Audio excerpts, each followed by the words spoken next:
Yes, now let us enter into the next part of the exercise.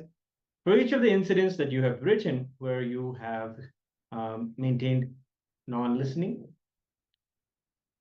and situations where you have identified, pen down what you think about or what incompletion you go through instead of listening. Like, for example, thinking about the next task, what next, then what you plan to do afterwards, just not even being absolutely absent-minded, feeling restless or irritated about continuously or always finding a reason to find yourself irritated, or planning your next reply to make this conversation into an argument, and then prove yourself right, which is probably not even the intention of the person you're listening to. So these are some examples of how we are maintaining incompletions during a conversation rather than authentic listening. So find the incompletions and pen those down for these incidences that you've written.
Yes. Let us now go to the final step. Notice how irrespective you are when you are not in a space of listening. Complete with all of the incompletions you wrote in the step 2. Decide to be in the space of listening in all these situations from now onwards.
Yes, now let's enter into the power manifestation. Yes, today we're going to manifest the Ashtamaha Shaktis. These are the great 8 powers as thoroughly mentioned throughout the Puranas and Itihasas, the powers that the great beings like Hanuman and others have manifested. Through the power of initiation, manifesting the Shaktis of Paramashiva, we also are empowered to manifest these great powers. So let us all settle down and get ready.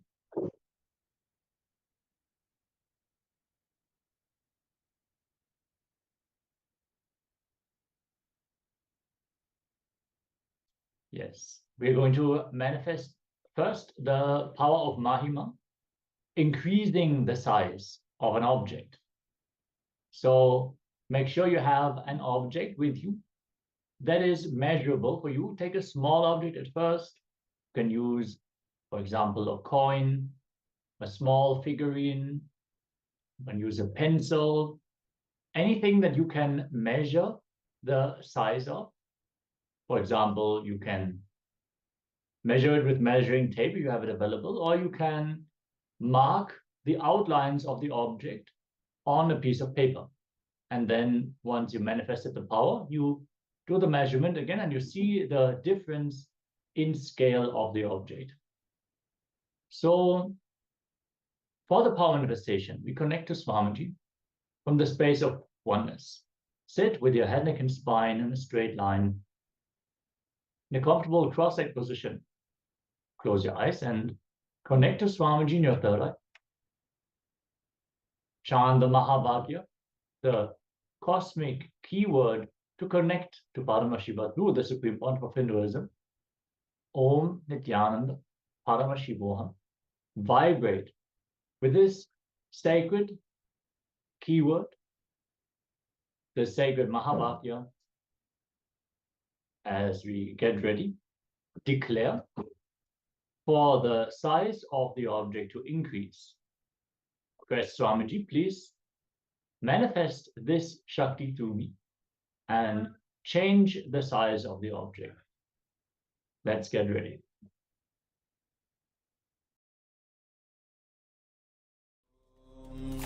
Nityananda Paramashivoham.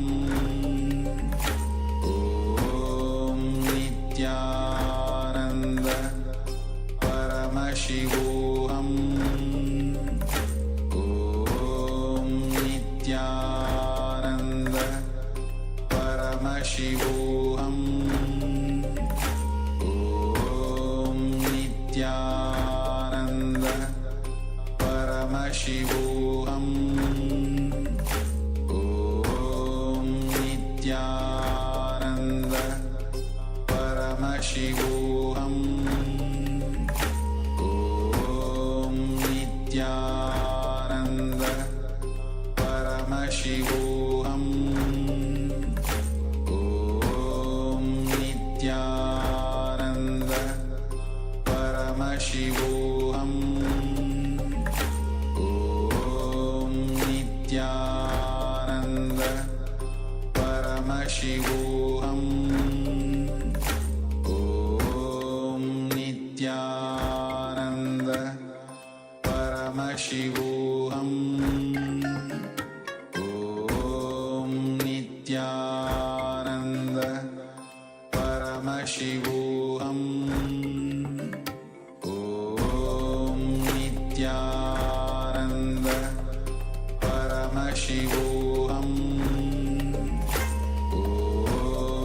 Nityananda Paramashivoham. Om Nityananda Paramashivoham. Om Nityananda Paramashivoham. Om Nityananda Paramashivoham. Om